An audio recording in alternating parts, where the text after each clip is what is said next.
Buenas tardes. Cuando Blanca me dijo de hacer una charla, yo creo que son todos pacientes de fibromialgia que más o menos todos la tienen clara, habrán leído muchísimo lo que es fibromialgia. Siempre trato de explicar, igual voy a decir lo que para mí es la fibromialgia y lo que entiendo, para aclarar algunas cosas, ¿no? Pero lo que tenía ganas hoy de hablar es más que nada del tema dolor, porque en realidad la fibromialgia, el problema de la fibromialgia es el dolor. O sea, a ustedes no les importa el nombre que tenga la enfermedad que están cursando, lo que les importa es que están sufriendo. Y lo importante, yo también siempre digo una cosa con respecto al dolor, porque cuando uno ve a un paciente que sufre de reuma, dice, ay, pobrecito, es reumático, está torcido, está deforme, las articulaciones, o cuando es cardíaco, no puede subir escaleras, o se fatiga, o cuando es hepático, tiene un problema. Pero cuando la enfermedad es el dolor no se ve. Entonces, es un problema familiar, social, laboral, que nos afecta a todos, porque lo peor es cuando uno lo ven bien entero, porque está sanito, porque no tiene nada, porque encima todos los análisis le dan perfecto, y está sufriendo y no aguanta más, y no hay nada que mitigue ese dolor, porque ni los analgésicos hacen efecto, empiezan entonces ni los antiinflamatorios.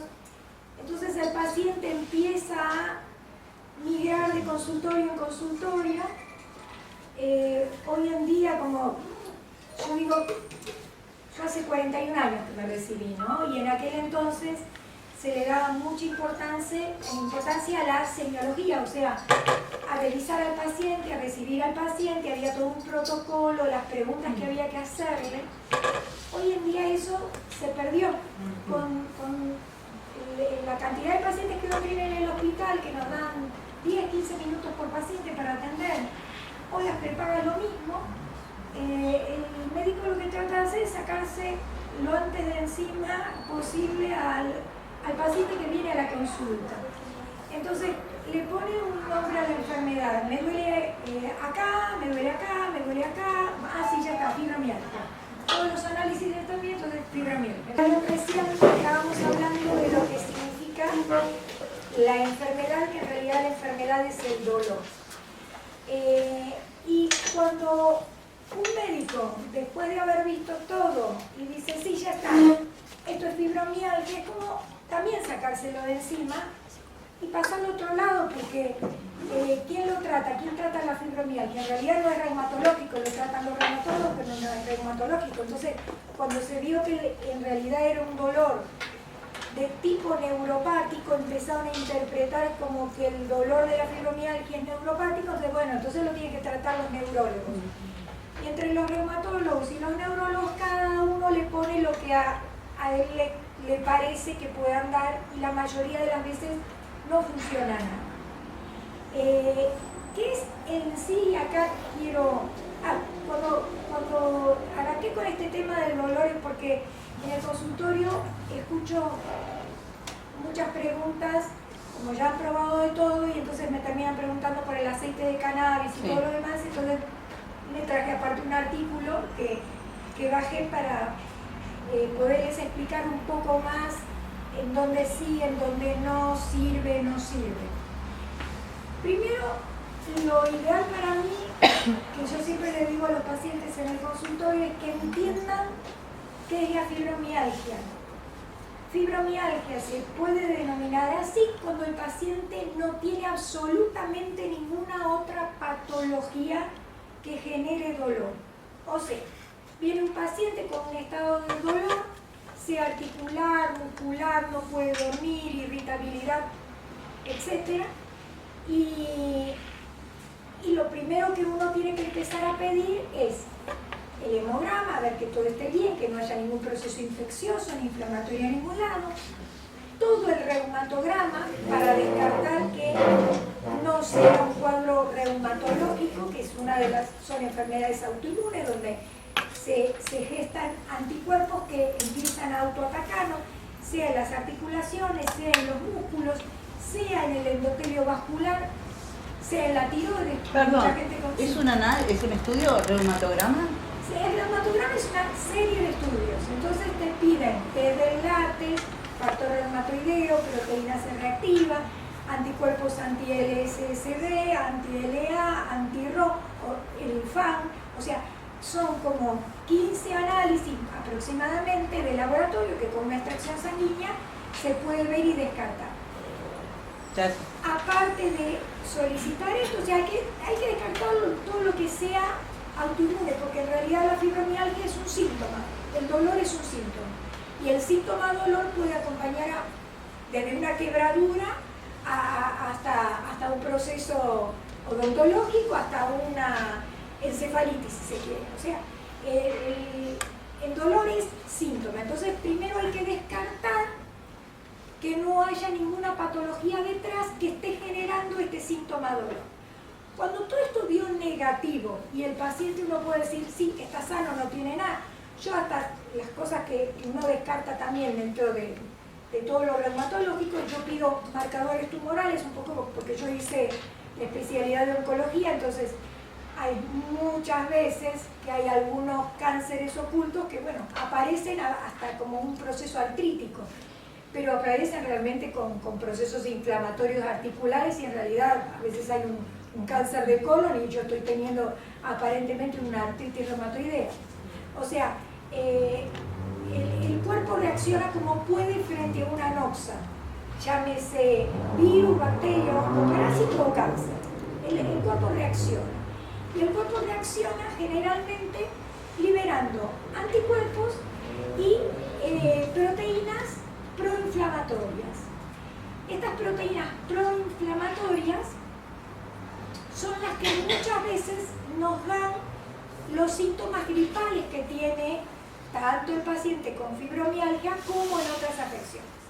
Porque en el cerebro una de las proteínas se llaman interleuquinas del sistema inmunológico, que se liberan son la interleuquina 1 y la interleuquina 6.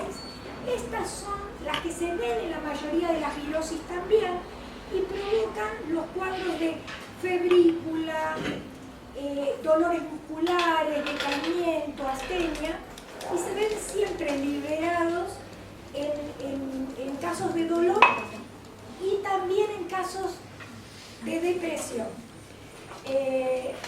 Últimamente hay varios estudios que están actualizando, permanentemente se está actualizando todo lo que es de psiquiatría, porque continuamente salen fármacos nuevos, entonces como ahora está muy de moda todo esto de la biología molecular, cada vez se estudian más receptores y más ligandos. ¿Qué son los receptores y qué son los ligandos? El receptor es una proteína que actúa en las células y que cuando se le agrega el ligando, o sea, como una llave que entra justo en el lugar apropiado, desencadena una reacción que puede ser la liberación de un neurotransmisor, por ejemplo. Entonces, en todas las situaciones patológicas que estamos viendo, en todas las patologías, con la biología molecular se están estudiando receptores y ligandos permanentemente y cada vez salen más receptores en estudio y más ligandos. En oncología, los congresos oncológicos de biología molecular son impresionantes porque uno está estudiando un receptor, otro está estudiando una proteína. Yo en el último congreso que fui el año pasado, uno de los extranjeros dijo, en un momento se paró y dijo, y si este es el camino, la verdad que no sé si es, pero es lo único que tenemos, o sea, lo único que estamos haciendo. Y yo lo vi como, imaginemos, un colador y con un monoclonal, que son los que frenan estos receptores, es como ir a tapar un agujerito de un colador. Y sí, lo que no, por acá voy a inhibir que salga la señal, pero lo que no sale por acá sale por todo el resto. Y vamos a tener miles y millones. Es un mundo, como yo digo, liliputiense, que es infinito. Es como investigar en el universo todo este tema de receptores y ligandos, ¿no? Y en psiquiatría, una de las últimas cosas que se vio fue que en los cuadros depresivos lo que está lesionado o irritado o está disfuncionando son dos sectores del cerebro que uno se llama amígdala y la otra se llama hipocampo. Y los núcleos de la base en general.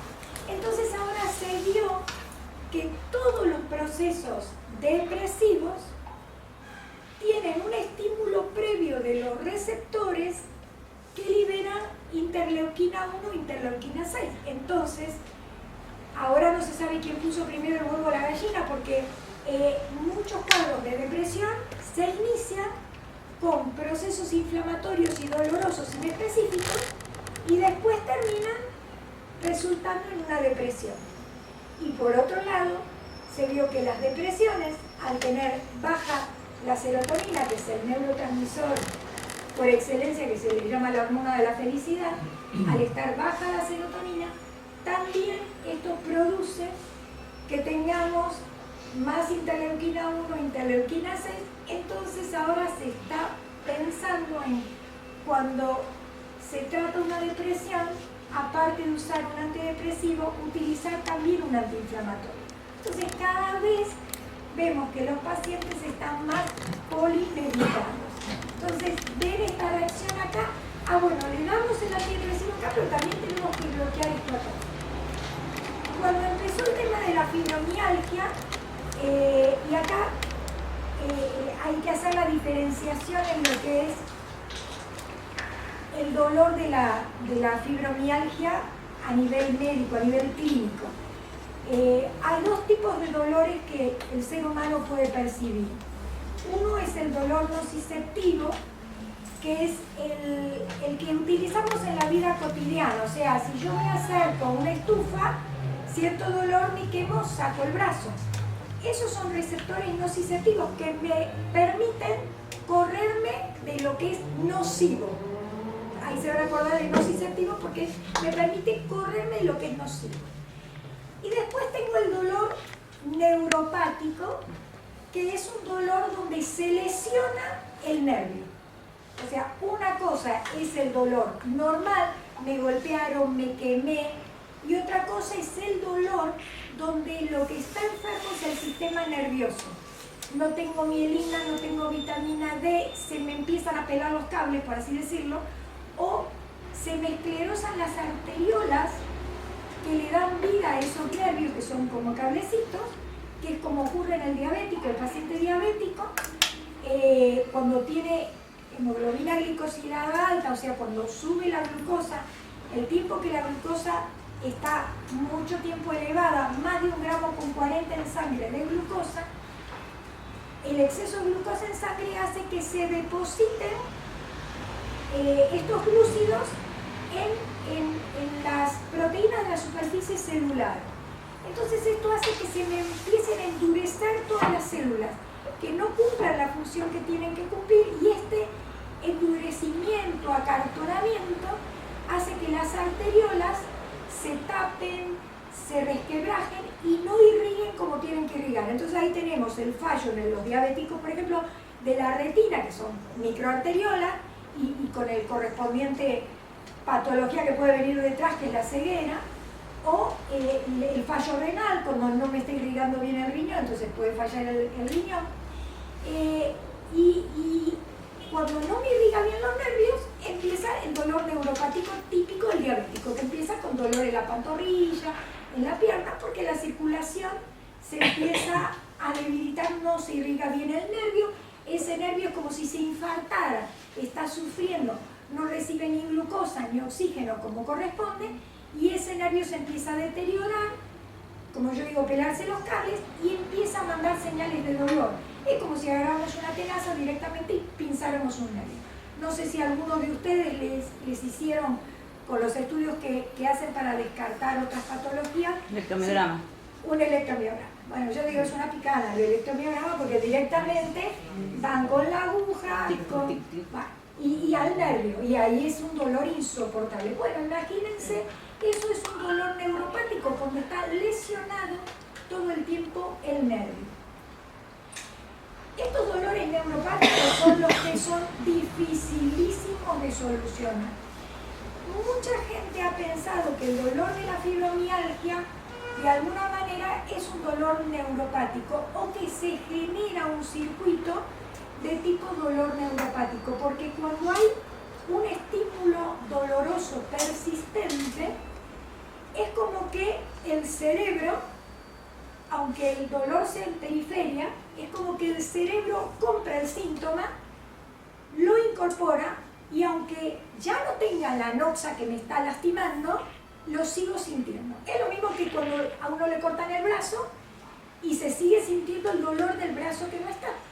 Eso es un dolor que el cuerpo compró el síntoma. Esto también pasa, y muchos de fibromialgia también lo tienen, con la sordera espontánea idiopática, que es de golpe por algún proceso inflamatorio o por contractura, por morder la mandíbula, por una dificultad de la articulación temporomandibular, se comprime el nervio, hace una sordera que en ese momento es aguda, que si no le dan corticoides para desinflamar persiste, y cuando se tarda en resolver esto, el cuerpo, el cerebro, compró el síntoma de que ya no escucha, y por más que la vía no esté lesionada y esté indemne, queda como una sordera central, porque en realidad la vía está libre, pero el cerebro adquirió el síntoma. Y gracias a Dios, bueno, muchos fonoaudiólogos hacen toda una terapia como para que el cerebro sepa que está la vía indemne y que puede volver a escuchar para volver a recuperar esa sordera. Pero esto en el caso de una ausencia de percepción. Ahora, en el caso de la fibromialgia, una de las cosas que se plantea es que es la persistencia de la percepción dolorosa, aunque en algún momento se retire lo que está ocasionándola, es como que el cerebro adquirió el síntoma y ya por más que no estén las mismas causales, el cerebro lo sigue percibiendo exactamente igual y sigue sintiendo dolor exactamente igual. Esto es en cuanto a lo que es la percepción del dolor. Ya se lo aclaro ahora para terminar con lo de la vía del dolor. Así después no me hacen preguntas con respecto a esto. Esta vía nociceptiva, que es la que percibe el dolor periférico de cuando hay alguna lesión o cuando me quemo o lo que sea, tiene estas neuronas unos receptores que se llaman cannabinoides. ¿Por qué? Porque estos receptores cannabinoides, cuando uno recibe la noxa con el dolor, para frenar el círculo, está bien que yo saque la mano, pero después no tiene que persistir la sensibilidad del dolor. Entonces, estos receptores lo que hacen es, al activarse, inhibir que persista la estimulación neuronal. No sé si me entienden, si estoy hablando. Sí. Yo trato si no, me preguntan. Estos receptores lo que hacen es inhibir que el nervio siga tirando mensajes de dolor.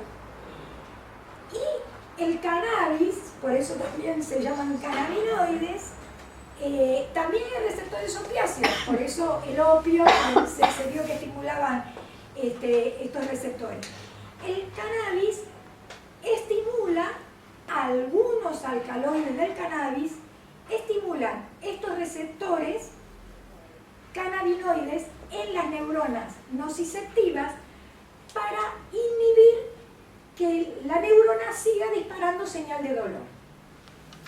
Entonces, en algunos casos actúan como analgésico, no actúan como antiinflamatorio, o sea, en casos donde hay inflamación también no actúan. Sí actúan inhibiendo la descarga de los neurotransmisores que hacen que se perciba dolor. ¿Cómo actúan? Lo que hacen es repolarizan la membrana de la célula y al estar hiperpolarizada no descarga, no puede descargar. Entonces la inhiben para que no mande las señales dolorosas. La marihuana, cannabis, tiene más de 400 alcaloides. Solamente 70 actúan en esta vía, pero todos los 400 actúan en distintas vías en el cuerpo. O sea, no van solamente a los cannabinoides, tienen actividad en cerebro, en hígado, en el riñón, en intestino, en corazón, en montones de cosas. Y estimulan distintos receptores en distintos órganos. No todas las personas tenemos la misma genética, no todas las personas tienen los mismos receptores. Hay personas que tienen más receptores de una clase y otras que tienen menos. Entonces, cuando todos reciben el mismo tratamiento, a algunos les puede hacer más efecto, otros menos, y a algunos no puede hacer efecto donde uno desearía, y de golpe aparecen todos los efectos colaterales. Mareo, encefalitis, trastornos hasta psiquiátricos, depresión. Entonces, es un arma de doble filo. Es útil, en este momento se lo está usando en oncología porque frena mucho los efectos nocivos de la quimio. Los pacientes con quimio realmente muchos se ven beneficiados con el cannabis porque todo lo desagradable de la quimio se lo quita. Y los pacientes con fibromialgia, los trabajos de una entidad, que ahora la tengo ahí anotada, no me acuerdo, pero que son de investigación en el dolor acá en Argentina,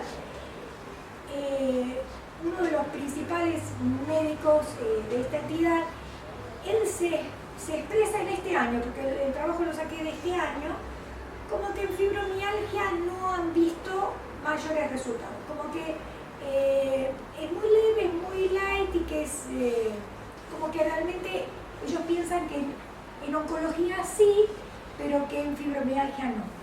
Yo les digo mi experiencia, yo no lo utilizo desde ya y en Argentina, si bien se autorizó la ley, todavía no hay laboratorios que lo hagan, no está reglamentado, hay montones de cosas que no. Sí sé que, por ejemplo, en Chile hasta en los hospitales lo están utilizando, pero en nuestro país todavía no. Y sí conozco pacientes, de hecho, una familia que fue la que pidió más para que se autorizara lo del cannabis, porque tiene un chiquito autista y el nenito realmente mejoró. Pero ellos, por ejemplo, se lo hacen traer de Estados Unidos, se lo manda un médico de allá de Estados Unidos, donde está aprobado y saben cuáles son los alcaloides que tienen que tener, porque volvemos a decir lo mismo, le dije que de 470 son los que son benéficos. Estamos ante algo que si alguien manipula una planta, porque sí, el otro día no sé, alguien me decía que un peluquero estaba haciendo en su casa el aceite de cannabis. Y acá también se hace, mi mamá cultiva, claro, que las madres de los chicos que tienen epilepsia, bueno, lo hacen. En epilepsia también, claro. Es útil, pero no está testeado ni la cantidad de alcaloide que tiene, o sea, es riesgoso.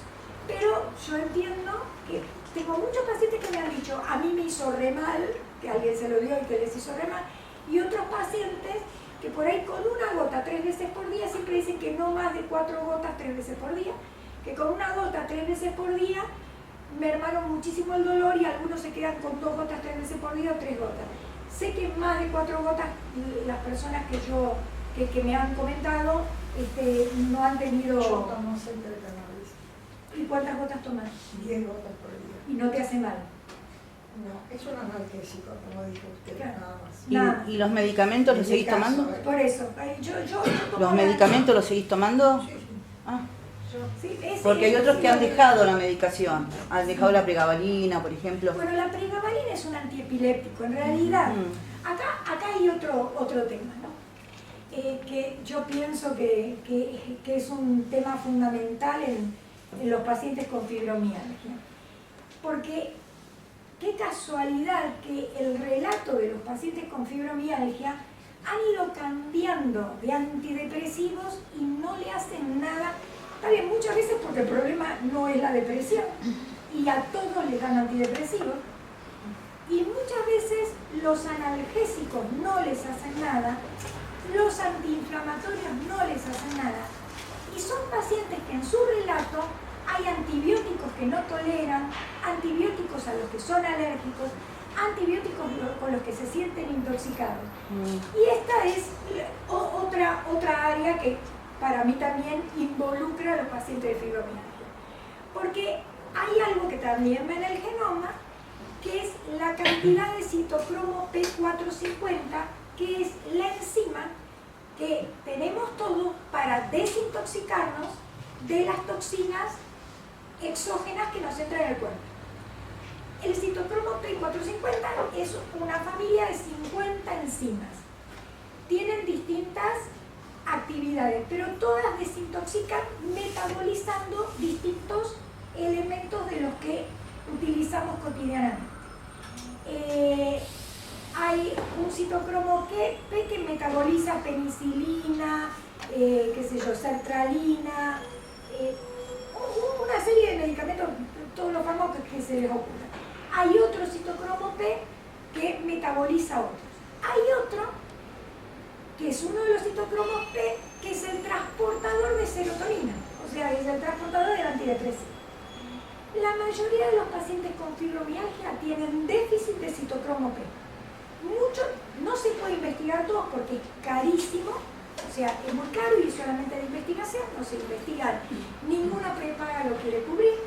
Yo tuve el caso de una paciente que durante 11 años yo le estuve diciendo, para mí vos tenés un déficit de citocromo P, la mandé a la Facultad de Medicina que le hicieran el estudio, le dijeron sí, te lo hacemos, pero esto fue hace 11 años atrás y cobraban 30.000 pesos para investigarle los citocromos.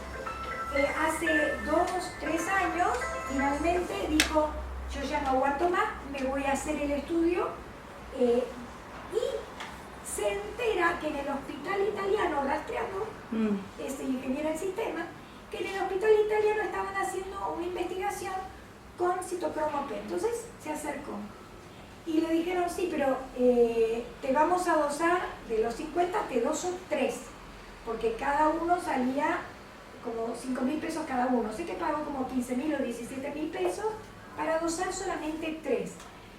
¿Cuál era el antecedente de esta paciente? Yo la conocí, no tenía clínicamente nada, no tenía problemas en la vida, pero no sentía placer por nada, nada de nada. Y cuando le llegó la menopausia fue una hecatombe, porque en la menopausia, al no tener estrógenos, no tenemos estímulos y por otro lado, al no tener sensación del placer o estar bloqueada, como que la vida es masticar papel, la realidad es esa. Y desde que empieza con esto, muchos años atrás, ella consultaba con psicólogos, los psicólogos la mandaban a psiquiatra, los psiquiatras la medicaban. Recorrió todos los antidepresivos que se le ocurran y ella a veces venía al consultorio y yo le decía, ¿pero te cambió? ¿Te hizo efecto? No, estoy igual que antes. Entonces no lo tomes, claro. Me decían.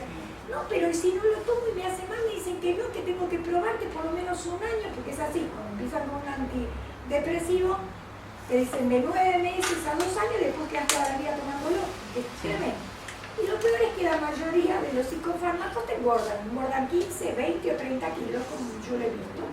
Entonces, si la paciente es mujer y se deprime por 2 kilos de más, imagínense cuando está deprimida, toma el antidepresivo y encima termina con 30 kilos más. Bueno, fue increíble.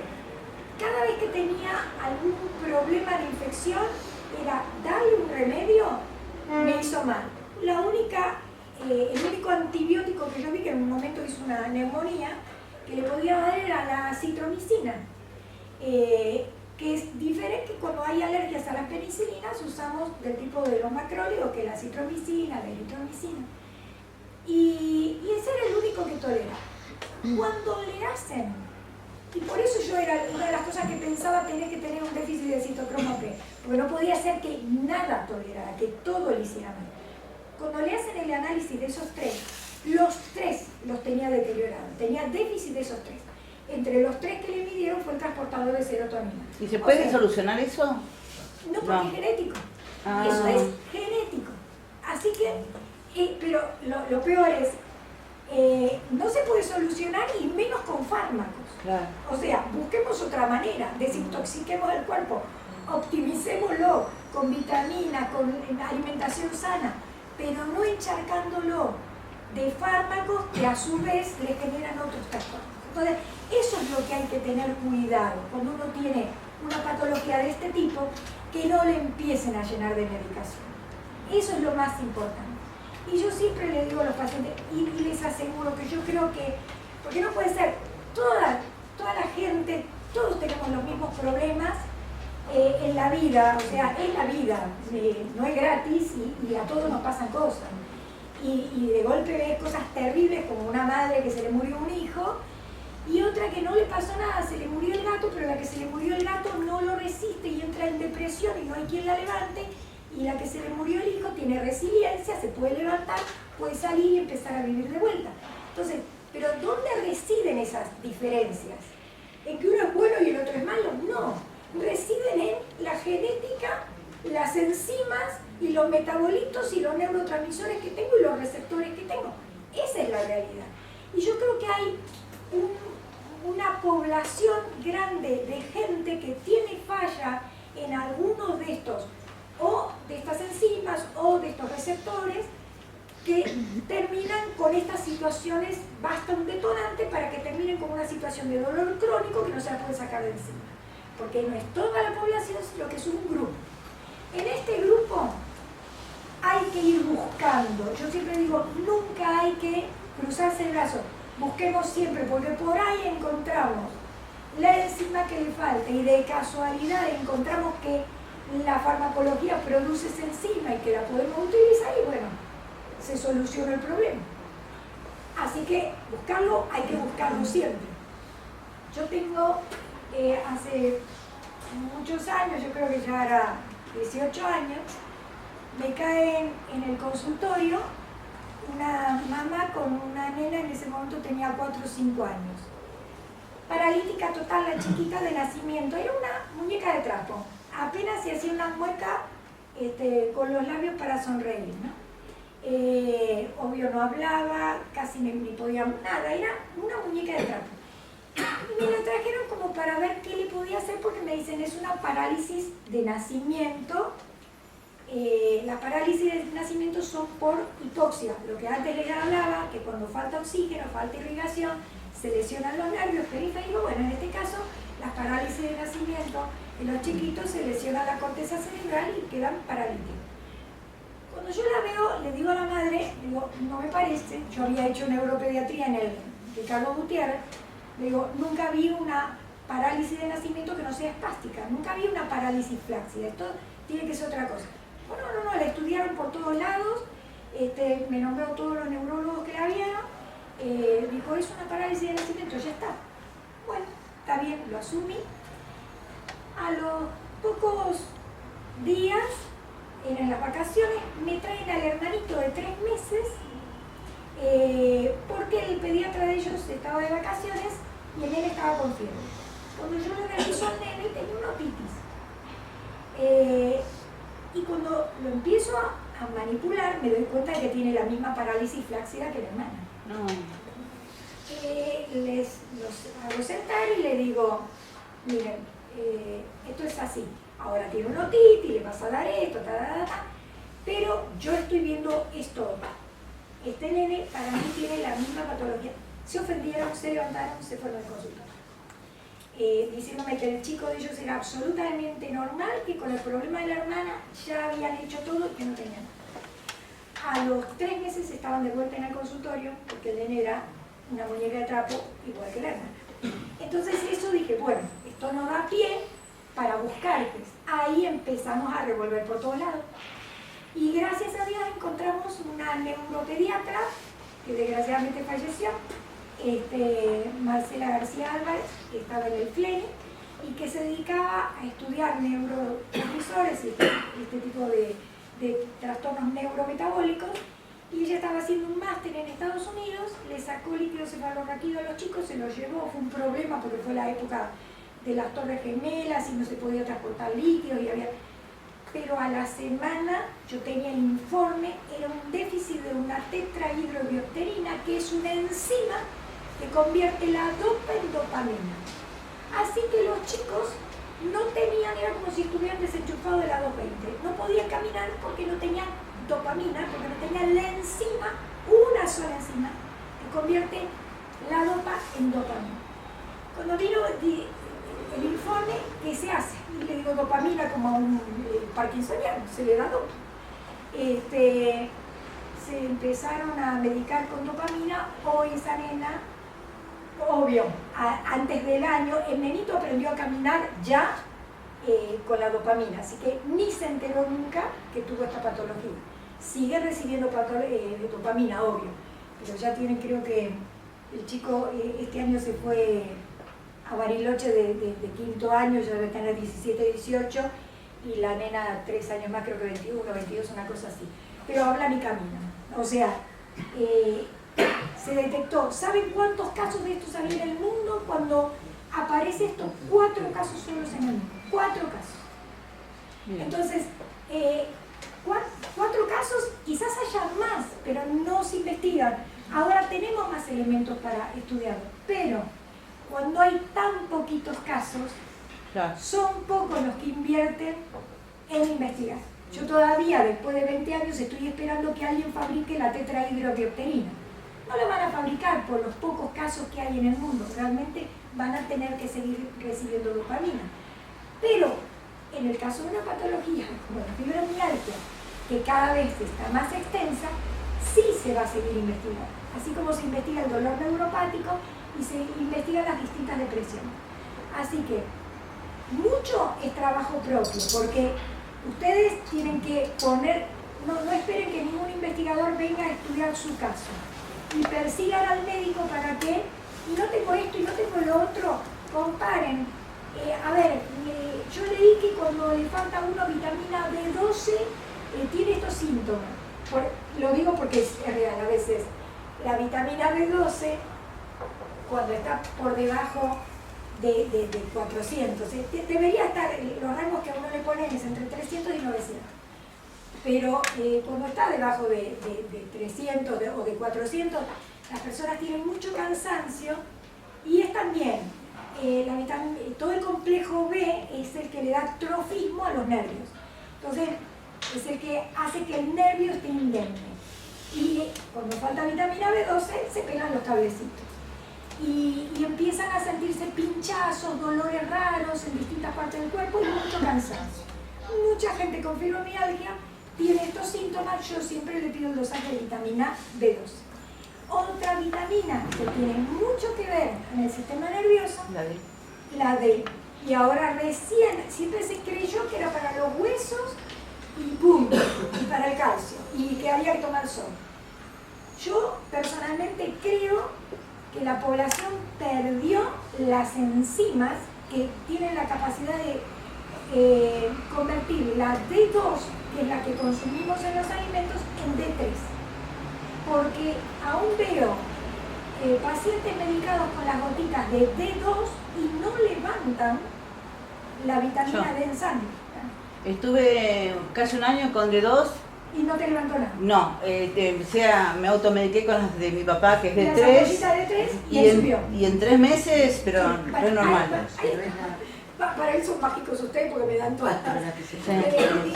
Un año estuve con las gotitas de 2. Es esto. Entonces, yo ya y doy el médico. Claro. El médico se lo puede dar. Y más, los abuelos de Pami todos la toman. Y se la dan gratis a Pami. El único punto es que el dosaje yo pongo vitamina D25 hidroxi, que es lo que se pone, sí. El dosaje sale 1.500, 1.600 pesos, ese solo dosaje.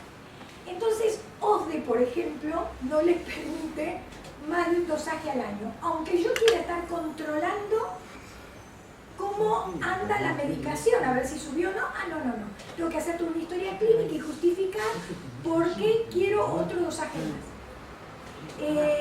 Pero la realidad es esta. Y hay otro tema con la vitamina D3 en oncología. Se vio que todos los pacientes, yo lo veo permanentemente, todos los pacientes oncológicos, cuando desarrollan un cáncer o cuando ya fueron tratados y empiezan con recaída con metástasis, tienen la vitamina D por el piso. Y ahora muchos en oncología estamos utilizando, yo sistemáticamente, paciente oncológico se va con una ampollita de vitamina D todos los meses. Igual cada tanto pido el dosaje, porque a veces aún con una ampollita no tengo, yo quiero que esté entre 50 y 100, porque es lo que me protege más el ADN. Entonces creo que esté entre el ADN y la psiquis, porque cuando empiezan a tomar vitamina D, empiezan a recuperar memoria. Que eso doy yo, fe, porque a mí me pasó. Yo cuando me meto a hacer biología molecular tenía 50 años. Y yo estaba al lado de chicos recién recibidos, 26 años, la cabeza les iba a 1000, venían de haber estudiado con computadora. Lo usamos. Pero sí. lo fundamental para que... Uno siempre da varios aminoácidos, porque no es solo el triptofano, ¿eh? Y necesitas también vitaminas, y necesitas también algunas enzimas, necesitas vitamina D, necesitas vitamina B. Entonces, lo ideal y que lo absorbas, porque por ejemplo, la vitamina B12 no se absorbe normalmente, o es inyectable o sublingual, no se absorbe en el aparato ¿Y digestivo. tomar Centrum, alguno de esos? Yo siempre le doy centro. ¿Cuánto tiempo se puede tomar? Porque a mí me dio la doctora y cuando lo dejo de tomar yo siento Bueno, que estoy mal. te digo Lo la verdad. tomo y me empiezo a sentir. Yo te digo lo que hago yo. Sí. El Centrum común no tiene exceso de vitaminas, o Yo sea, tomo el común. no vas a hacer hipervitaminosis porque tiene dosis basales de lo que uno necesita. Entonces, no vas a hacer una hipervitaminosis. Y tiene 11 minerales, de los cuales hay un montón que ya en la alimentación no la tenemos. Entonces, es como un excelente complemento para la comida de todos los días. Y yo, ¿saben qué es lo que hago? Yo tomo Centrum todos los días. Yo lo Uno tomo por hasta día. que me olvido de tomarlo. Cuando me olvido de tomarlo, porque el cuerpo les aseguro que se los sabe y se los marca. Cuando ustedes dicen, ay, me comería tal cosa, algo les está faltando, casi todos van a querer chocolate, porque el chocolate tiene arginina, que es un aminoácido que levanta la serotonina también y que es un antidepresivo. Y tiene magnesio y tiene litio. Entonces, alguien con depresión, con fibromialgia, siempre quiere algo de chocolate, o está pensando en el chocolate, porque tiene elementos. Entonces yo digo, yo lo que hago es así. Normalmente le digo a la gente, ¿tenés miedo? Toman los 2 meses, descansa un mes. Toman los 2 meses, descansa un mes. Sí, así como hago yo. Yo lo tomo hasta que me olvido. Cuando me empiezo a olvidar de tomarlo, sé que no lo necesito, que los depósitos de almacenamiento de elementos ya los tengo. Y cuando me vuelvo a acordar, es que algo me está faltando. Claro.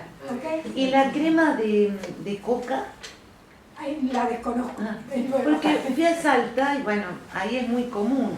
Y yo, que es como si fuese un Vivaporub, una cosa así. Como con la coca. crema de árnica, pero de coca. Sí. Yo uso árnica. Y es buena. Mira, si Bueno, siento si que... es de tipo opioide, a lo mejor todo tiene absorción por piel, así como el glifosato, puede ser que Para haga las algún efecto. rodillas, el cuello, sí. Puede ser que haga algún efecto. Pero mal no me va a hacer. porque No, me nosotros cago. cuando estuvimos en Salta con mi marido conociendo, a él le van a masticar coca. Masticar no mastico, pero me pongo A mí no me pasó nada, él tampoco, pero Claro. él se fue masticando. Claro. Sí. En lugar de el azúcar, que tanto, Sí. que tan mala es. El azúcar, lean, les recomiendo a todos que lean un libro excelente que se llama Cerebro de Pan, de un neurólogo, David Perlmutter de Estados Unidos, Cerebro de Pan, que él dice la devastadora verdad de los efectos del trigo, el azúcar y los carbohidratos en el cerebro, y un plan de 30 días para remediarlo. Todo lo que es azúcares y harinas produce depresión. ¿Y la miel? Eso, la miel.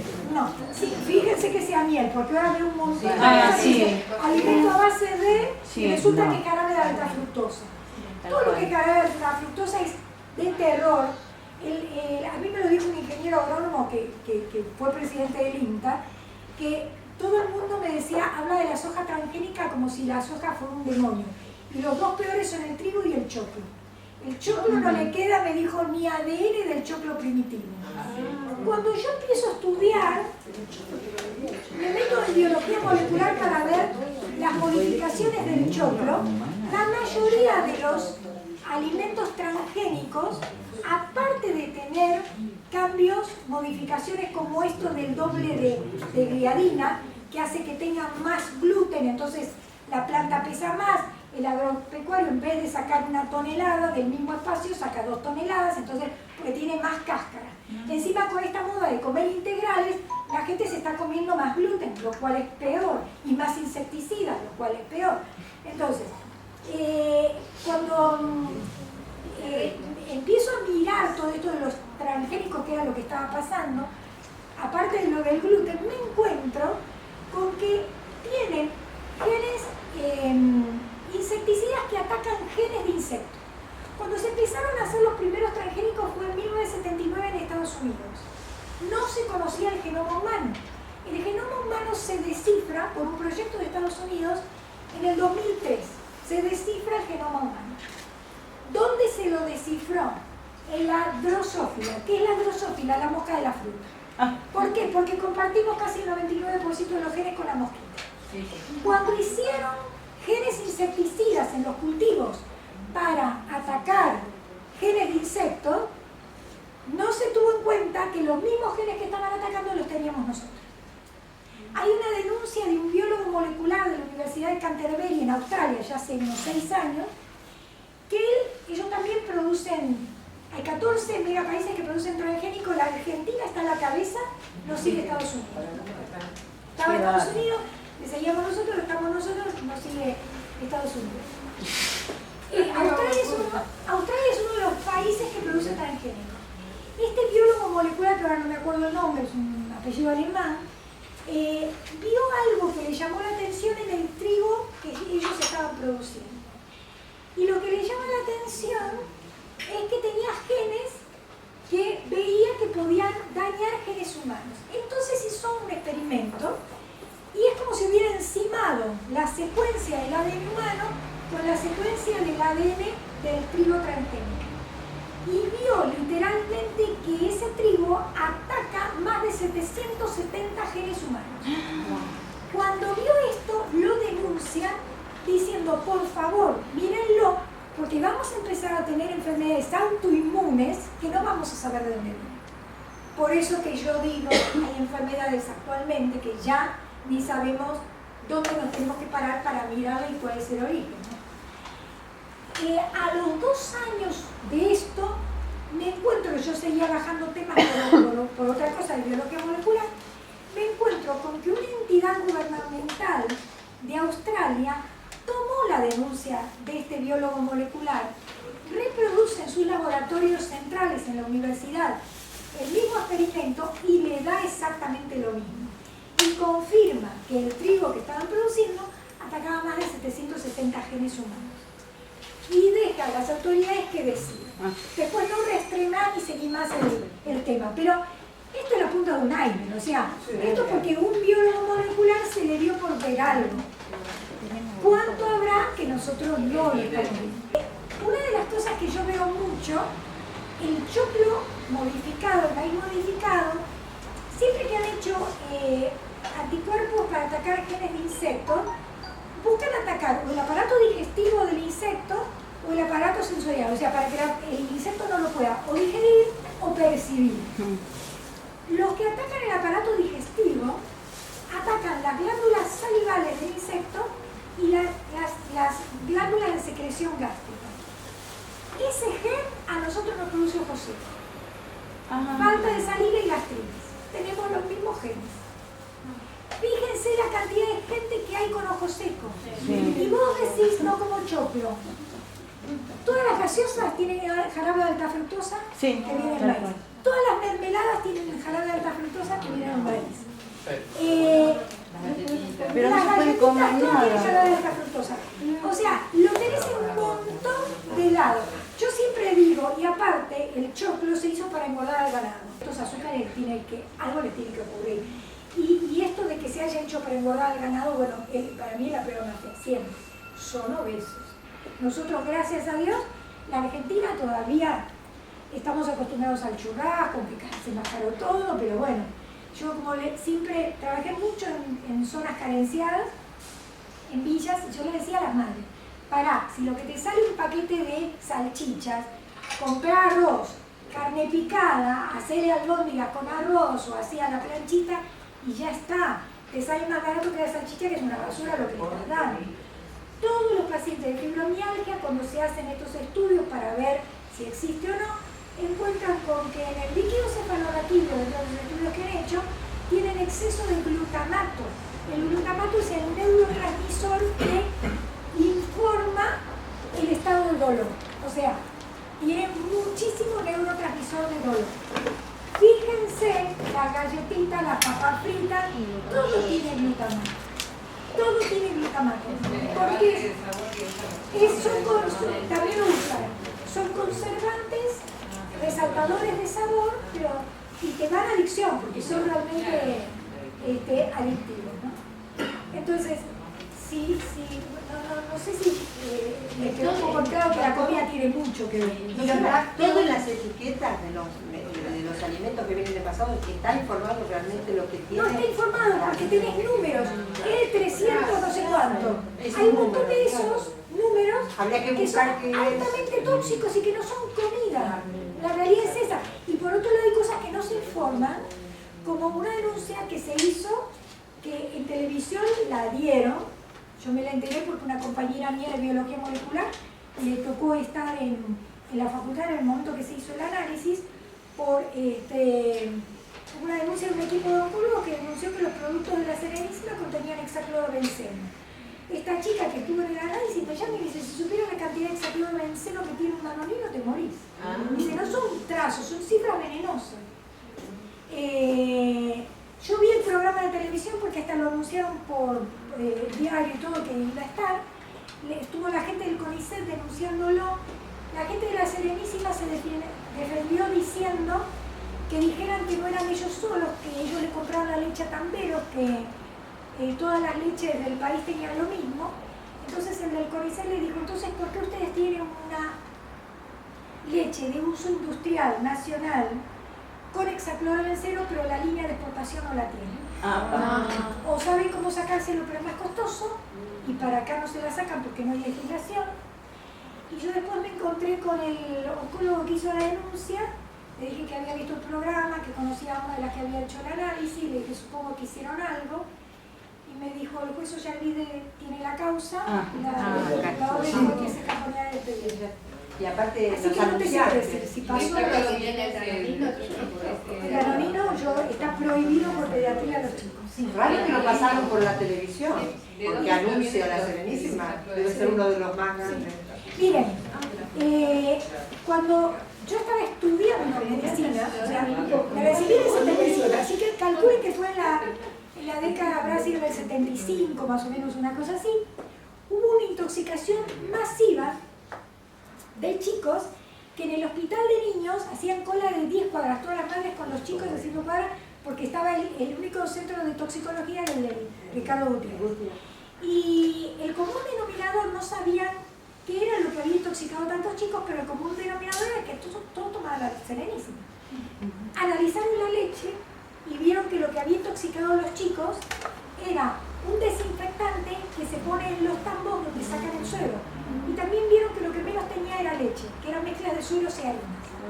A partir de ahí, o sea, si vos tenés una industria láctea que vos utilizás para manteca, para queso, lo que sea, no te queda para leche. Entonces, usás los sueros y ahí los enriqueces, como te dicen los enriquecidos. ¿Qué enriquecido? Le sacaste todo y después le metés basura, porque la realidad es esa. Entonces, lamentablemente... o sea que no se puede tomar leche.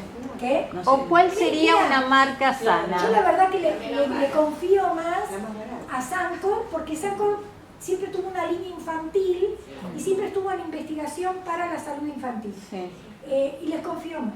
No puedo decir nada. Claro. La leche Sancor tiene un gusto muy fuerte. Me caso me dice Capaz que se de da- hecho.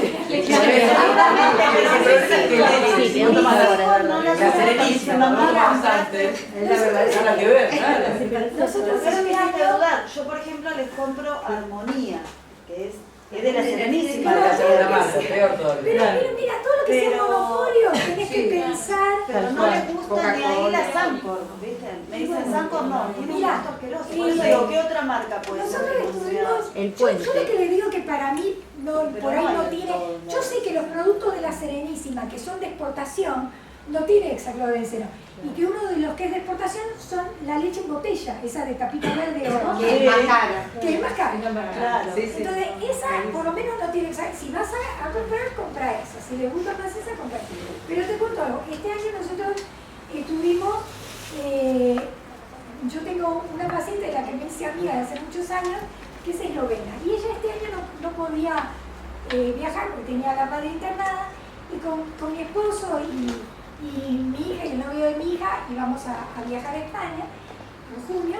Y yo le dije, mira, yo soy creyente, ¿no? Y yo le pedí a Dios, le digo, ayúdame a que pueda ir hasta Eslovenia, porque yo ni sabía lo que era Eslovenia. Ella vivía en Ljubljana, que la capital es bellísimo, es precioso, no me imagino una cosa igual, ¿no? Entonces le decía a Dios, ayúdame, la quiero ir a visitar por ella, porque es bellísima persona. Y ella nos lleva, cuando llegamos, en Eslovenia es un país chico y hace mucho huerta orgánica, todo, hay montones de cultivos, la gente tiene campo, es precioso, parece Heidi, son todas así colinas, todo verde, es impresionante. La vez pasada salió un artículo en el diario que decía que es el país más verde de Europa, ¿no? Pero es impresionante. Y ella nos lleva a la plaza central, que se vendía todo lo que era así orgánico, y había una máquina distribuidora de leche recién ordeñada. Los tanderos, a la mañana temprano, después de ordeñar a las vacas, depositan la leche ahí, que la refrigera, vos pones €1, te sale una botella así de 1 litro, la pones ahí y te descarga leche recién ordeñada, fría, refrigerada, recién ordeñada. A los únicos que nos gustaba la leche era a mi yerno y a mi hija y a él. Pero cuando la servimos era espesa, dejaba toda una capa blanca alrededor. Tomamos medio vaso cada uno y quedamos así, como si hubiéramos comido una vaca. Pero era como que no querés comer más nada. Yo dije, esto es leche. Claro. Ahí me di cuenta de que en la vida volví a tomar leche. Sí, cuando yo era chica, soy todavía de la época que pasaba el lechero. Y además existía la nata. Hacía nata. Bueno, no te digo Se que te por- enfriaba la leche y lo tenías que colar con el colador porque estaba una Tal cosa cual. así. Bueno, esta era así, la volcabas y esa nata que era la grasa, andaba a ver una leche que se... No sé nata. Tengo una pregunta, y para los pacientes con fibromialgia, ¿es aconsejable dejar los lácteos por el tema que supuestamente Mira, son alimentos Mira, inflamatorios? yo le digo en general que hay que dejar los blancos. No sal, no azúcar, no harina y si es posible no lácteos. Porque son los que más dañan. El lácteo en realidad, a partir de nosotros tenemos lactasa para digerir la lactosa hasta los 4 años. La edad de destete del cachorro humano es a los 4 años. Y ahí para de tener lactasa para digerir la lactosa. Que sigamos consumiendo leche después de esa edad es para que tengamos intolerancias y problemas digestivos y dispersión. Esa es la realidad. Por eso lo de las leches sin lactosa. Ajá. Entonces, es otra opción tomar leche sin lactosa. Lo que pasa es que, vivimos en departamentos o en casas. ¿Quién tiene para hacerse una huerta, tener gallinas y vaquitas? Nadie. Estamos en un sistema en el que necesitamos el alimento que de alguna manera viene industrializado. Pero sí podemos hacer una elección que no te lo manipulen tanto. O sea, andate a comprar pescado, pescadería, y no te compres el salmón rosado que es de criadero, Claro. que lo tiñen. Comprate el salmón blanco que viene de la pesca, o sea, lo que sepas que viene de la pesca. Y después, carne de la carnicería, huevo. La leche y los productos lácteos son una solución para un montón de gente con el apuro, con el trabajo. Yo la verdad que elijo y bueno, es lo mismo, estamos en la misma historia. O sea que no necesitamos lácteos. No se Las necesita, mujeres es mentira que se necesite calcio y todo lo que El pollo que tiene tanta mala prensa con las el pollo hormonas. es un desastre porque está lleno de hormonas. Sí. A mí me cayó en el hospital una chiquita con diagnóstico pensando que tenía un tumor hormonosecretante de 1 año y medio, las mamas así.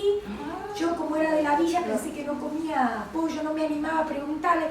Y yo cuando le estaba haciendo toda la orden para pedirle todos los hormonales y todo para descartar un tumor, yo sentía preguntarle, y yo al final digo, pues realmente a veces en algunas situaciones uno le da vergüenza, a veces yo hasta preguntaba, ¿come? ¿Le das de comer? Porque en muchas situaciones es así, ¿no? Y le pregunto, ¿le das pollo a la nena? Al final le pregunté, me dice, come mañana, tarde y noche pollo. Dijo, mi papá vende en la villa pollitos de esos chiquititos en parrilla al paso. Como yo no tengo plata para la leche, todos los requechos que quedan en la parrilla y las carcasas me la dan y lo que le doy de comer. Rompí las órdenes, le digo, tráemela en un mes y no le des nada de pollo. Al menos tenía las mamás. O sea, eso fue la muestra de la cantidad de hormonas. Dicen que el ecoeco, una cosa así, que eso, la gente me nombra mucho esos, pero la realidad no te sé decir, porque también me puse en una oportunidad a leer ese libro Mal Comidos y no comes nada. Entonces, mira, los huevos, sí, pero lo mismo, ¿qué vas a hacer? Hay cosas que no las podemos evitar. Los huevos lo que aconsejan es comprar los huevos cero. El huevo viene con un código de barra y si el huevo es cero, se supone que tiene menos manipulación y los que compramos en el supermercado son huevos 7. Entre 7 o 9. ¿Dónde tiene el número en la cajita? En la cajita hay un código de barra. Código Tiene de que barra. empezar con 0. Eso del código de barra yo lo sabía para los PET, para los plásticos.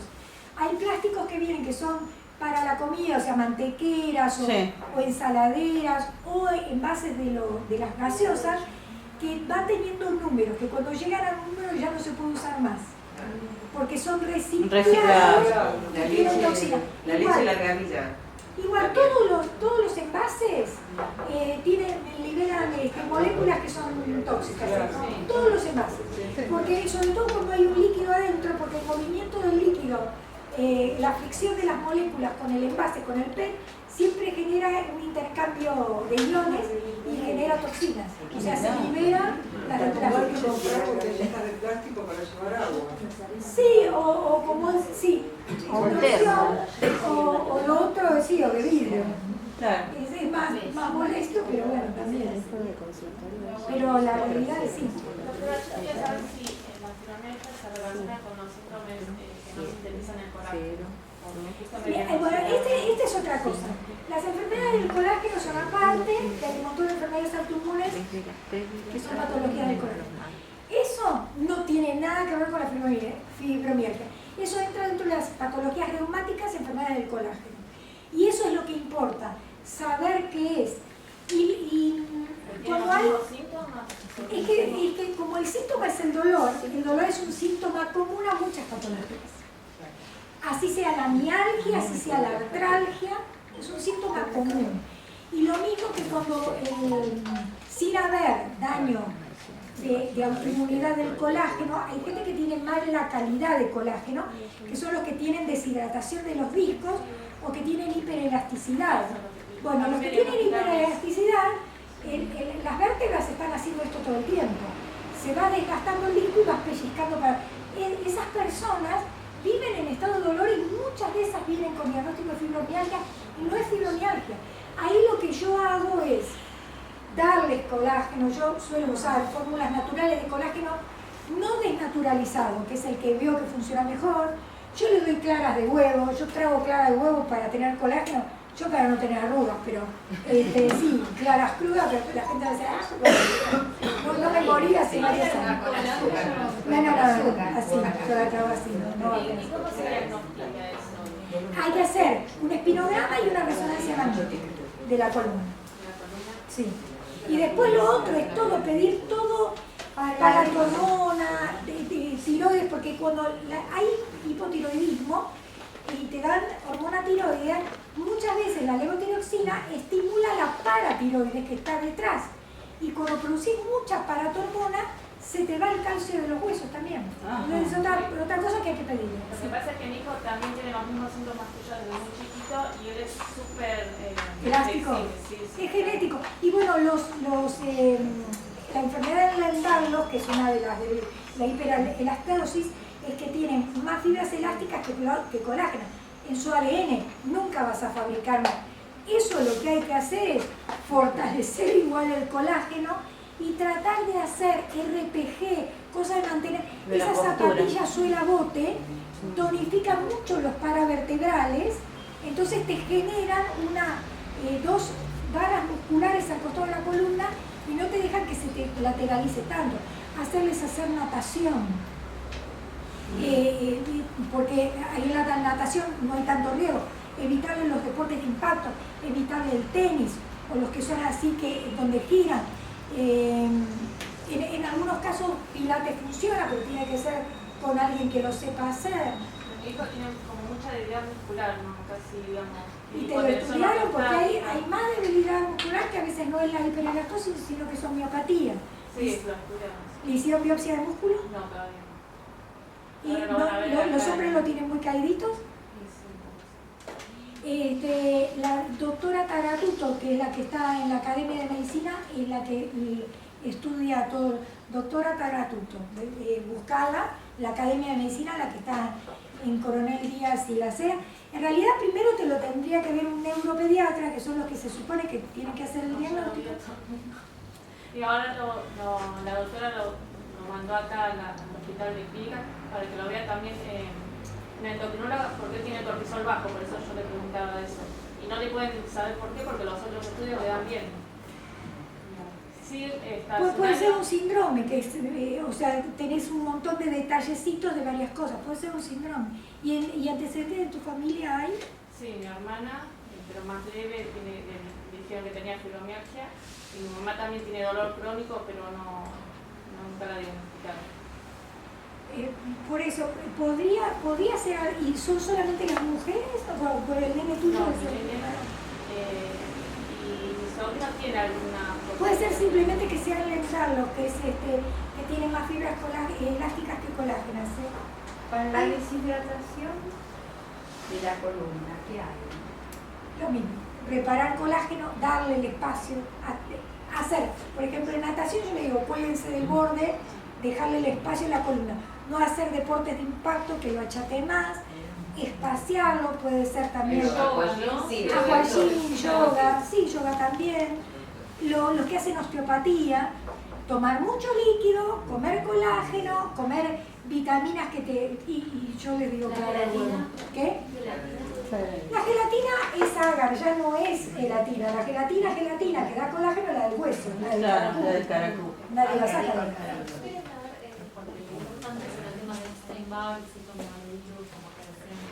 Bien. Bueno, con respecto a mí me hicieron que da positivo también. el Epstein-Barr y el citomegalovirus está más vinculado a la fatiga crónica. O sea, por ahí el paciente no tiene tanto dolor como el de la fibromialgia, pero tiene fatiga crónica y estados tipo febrícula permanentemente. Porque el citomegalovirus y el Epstein-Barr, todo virus que adquirimos es un sector de ADN o ARN que no se va más. O sea, te pescaste un virus, adentro te quedó. Ese no se va. La bacteria, el hongo, el parásito lo puedes sacar. El virus no. Quedó formando parte de tu ADN o de tu ARN. Entonces, cuando se quedaron adentro y tus defensas, el cuerpo sabe que ese es ADN foráneo, que no le pertenece y trata de que no se copie para que no siga activándose.